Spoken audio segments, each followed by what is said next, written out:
تازہ اطلاعات کے مطابق بانی پی ٹی آئی نے 9 مئی جیسی ایک اور کارروائی ڈالنے کا حکم دے دیا ہے اور اس بار ان شرپسندانہ کارروائیوں کی کمان وزیر اعلیٰ خیبر پختونخوا علی امین گنڈاپور کے سپرد کر دی گئی ہے۔ اس خفیہ سازش کا عملی مظاہرہ پی ٹی آئی کے 8 ستمبر کے اسلام آباد میں ہونے والے جلسے عام میں بھی دیکھنے میں آیا، جب علی امین گنڈاپور نے نہ صرف اعلان بغاوت ہی نہیں بلکہ پنجاب اور وفاقی دارالحکومت پر یلغار کی دھمکی کے ساتھ ساتھ وفاقی حکومت کے برخلاف افغان حکومت کے ساتھ مذاکرات کا اعلان کر دیا، جس پر بانی P T I Imran Khan نے سرزنش کرنے کی بجائے وقت ضائع کیے بغیر اعلان بغاوت کی حمایت کرتے ہوئے پیغام دیا کہ ہم سب گنڈاپور کے ساتھ ہیں۔ تاہم مبصرین کے مطابق عمران خان نے گنڈاپور کو اپنی انتشاری مہم کا سربراہ تو بنا دیا ہے،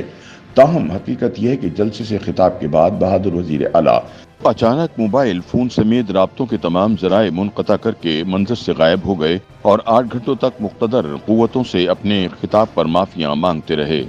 کیونکہ وزیر اعلیٰ گنڈاپور اپنے قائد کو خوش کرنے کے لیے فرط جذبات میں اپنے کپڑوں سے نکل گئے تھے اور انہوں نے ریاست کے خلاف بغاوت کے اعلان سے بھی گریز نہیں کیا تھا، لیکن جب انہیں حالات کی نزاکت کا احساس ہوا تو انہوں نے ہاتھ جوڑ کر معافی مانگنے کو ہی ترجیح دی تاکہ جان خلاصی ہو سکے۔ وزیر اعلیٰ کی پراسرار گمشدگی کے دوران سیاسی حلقوں میں یہ تاثر بھی قائم ہوا کہ گنڈاپور اپنے خلاف ممکنہ بغاوت کے الزام میں معزولی اور گرفتاری سے بچنے کے لیے عسکری قیادت سے ملاقات اور معافی تلافی کے لیے ان کے سامنے پیش ہوئے تھے۔ مبصرین کے مطابق اگرچہ یہ ناقابل تردید حقیقت ہے کہ علی امین گنڈاپور کے بانی پی ٹی آئی کے حکم پر عسکری قیادت کے ساتھ رابطے قائم تھے اور انہی کے ذریعے گاہے بگاہے ان سے بات چیت ہوتی تھی، یہی وجہ ہے کہ جلسے کے بعد لاپتہ ہونے سے تاثر اجاگر ہوا کہ گنڈاپور اسٹیبلشمنٹ سے ہی ملنے گئے ہیں، لیکن تحریک انصاف کی مرکزی قیادت نے حسب عادت موقع کو غنیمت جانتے ہوئے الزام عائد کر دیا کہ گنڈاپور کو ایجنسیوں نے اٹھا لیا ہے،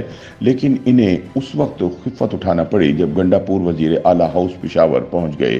مبصرین کے مطابق عمران خان کے لاابالی اور جذباتی رویے نے جہاں اس ملک کو سیاسی، معاشی، معاشرتی اور سلامتی کے بحرانوں کے بھنور میں پھنسا دیا ہے، وہیں عمران ججز کی جانب سے بعض متنازع فیصلوں کی وجہ سے قانون اور قانون نافذ کرنے والے ادارے لاغر اور کمزور ہو کر رہ گئے ہیں، جس کے نتیجے میں وفاقی اور صوبائی حکومتوں کو قانون نافذ کرنے اور ریاستی اداروں کے خلاف برسر پیکار یوتھیوں کو گرفت میں لانے میں دشواریوں کا سامنا ہے۔ ریاست پاکستان بانی P T I Imran Khan اور ان کے اشاروں پر چلنے والے پارٹی رہنماؤں اور سیاسی پارٹیوں کی جانب سے پیدا کیے جانے والے سیاسی اور آئینی بحرانوں سے نکلنے کی کوشش میں مصروف عمل ہے، لیکن اپنے مقررہ آئینی اختیارات سے تجاوز کرنے والے اداروں کا کردار اس معاملے میں بڑی رکاوٹ قرار دیا جا رہا ہے۔ مبصرین کے مطابق حالات کی ستم ظریفی دیکھیے کہ آج بانی پی ٹی آئی اور تحریک انصاف شیخ مجیب الرحمان کو محب وطن قرار دے رہے ہیں اور army chief general Asim Munir پر الزام تراشیاں کر رہے ہیں،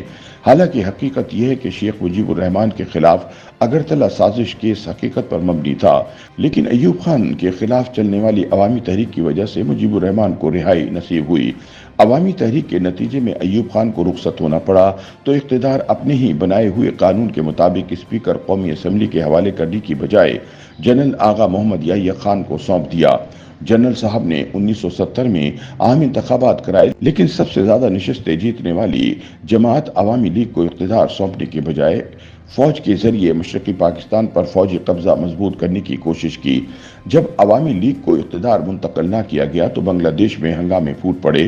بھارت کیونکہ موقع کی تلاش میں تھا، اس نے مکتی باہنی کی آڑ میں اپنی فوج مشرقی پاکستان میں داخل کر کے اس پر قبضہ کر لیا۔ بنگلہ دیش تو بن گیا، لیکن مجیب کا کیا حال ہوا؟ بنگلہ دیش کے بانی کو پورے خاندان کے ساتھ اپنی ہی فوج نے گولیوں سے چھلنی کر دیا۔ مجیب کی 2 بیٹیاں حسینہ اور ریحانہ بیرون ملک ہونے کی وجہ سے بچ گئیں۔ اسے تاریخ کی ستم ظریفی کہیں یا قدرت کا انتقام کہ جو ملک اللہ کے نام پر بنا، اسے نقصان پہنچانے والے تمام کردار نشان عبرت بنا دیے گئے۔ شیخ مجیب الرحمان اپنی ہی فوج کی گولیوں کا نشانہ بنا، یحییٰ خان ذلیل ہو کر اقتدار سے رخصت ہوا اور فالج کا شکار ہو کر فوت ہوا۔ اندرا گاندھی اپنے محافظوں کی گولیوں کا نشانہ بنی، لیکن پاکستان کے دشمن اپنی سازشوں سے باز نہ آئے